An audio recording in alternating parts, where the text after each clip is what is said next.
certainly failed trauma, such as this patient that's had a DHS, or dynamic hip screw, carried out for a femoral neck fracture. Due to the osteopenia stroke osteoporosis, the fracture is not healed, and so the screw was cut out of the head and is starting to erode the acetabulum.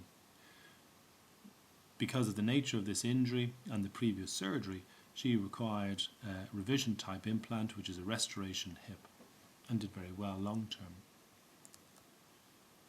Peripatetic fractures are becoming increasingly common.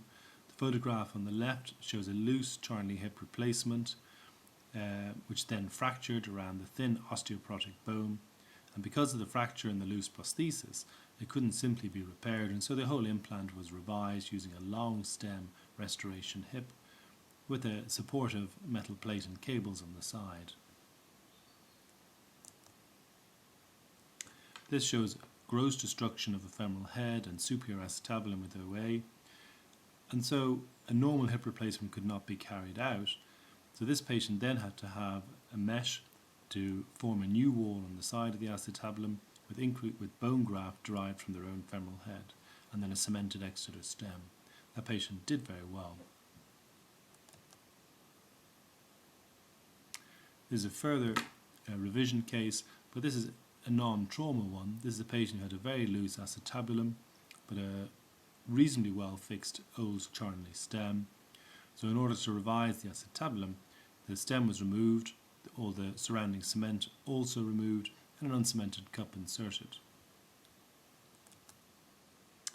So from the point of view of orthopaedic hip surgery, particularly in the NHS, there will be an increasing demand as the ageing population.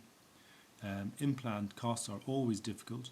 Standard hip replacements can vary from roughly £1,000 for both sides to £2,500. Revision implants can be £2,500 to £3,500 in costs. And when you factor in that the tariff paid by the government ranges from just over £5,000 up to £7,000, it is difficult to make this financially viable.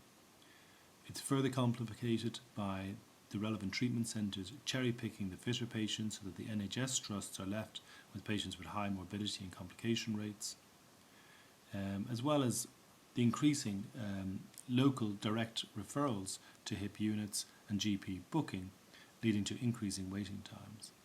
We also have the hidden bombshell of the rising osteoporosis in the general population, which will give us increasing hip fractures in the future.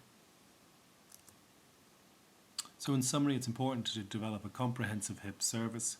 It's important to try and preserve the joint for as long as possible, and when that is no longer possible, to aim to restore function using a variety of implants. Thank you for listening to this talk from Manchester Hip Arthroscopy. And if you have any further questions, we can be contacted via the obvious email address.